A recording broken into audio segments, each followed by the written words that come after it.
આજે પ્રધાનમંત્રી નરેન્દ્ર મોદીની જોર્ડન મુલાકાતનો બીજો દિવસ છે. તેમની મુલાકાત દરમિયાન તેમને ખાસ સન્માન આપવામાં આવ્યું હતું. જોર્ડનના ક્રાઉન પ્રિન્સ અલ હુસૈન બિન અબ્દુલ્લા બીજાએ પ્રધાનમંત્રી નરેન્દ્ર મોદીને જાતે ડ્રાઈવ કરી જોર્ડન મ્યુઝિયમમાં લઈ ગયા.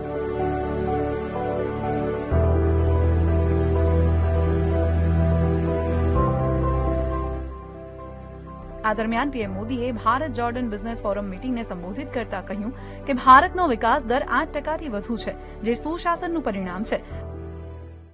आप सभी जानते हैं कि भारत थर्ड लार्जेस्ट इकोनॉमी की ओर तेजी से बढ़ रहा है. भारत की ग्रोथ रेट 8% से ऊपर है.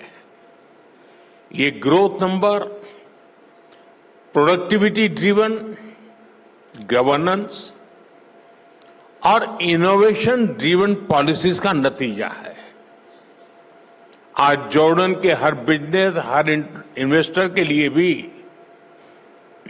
भारत में अवसरों के नए द्वार खुल रहे हैं. બંને દેશો વચ્ચે 5 મહત્વપૂર્ણ કરારો પર હસ્તાક્ષર થયા. સોમવારે અગાઉ જોર્ડનના રાજા અબ્દુલ્લા બીજાએ હુસૈનિયા પેલેસમાં પ્રધાનમંત્રી મોદીનું સ્વાગત કર્યું. બંને નેતાઓ વચ્ચે દ્વિપક્ષીય બેઠક પણ યોજાઈ હતી. કિંગ અબ્દુલ્લાએ જણાવ્યું હતું કે પીએમ મોદીની મુલાકાત ભારત અને જોર્ડન વચ્ચે લાંબા સમયથી ચાલતી મિત્રતા, પરસ્પર આદર અને અર્થપૂર્ણ સહયોગને પ્રતિબિંબિત કરે છે.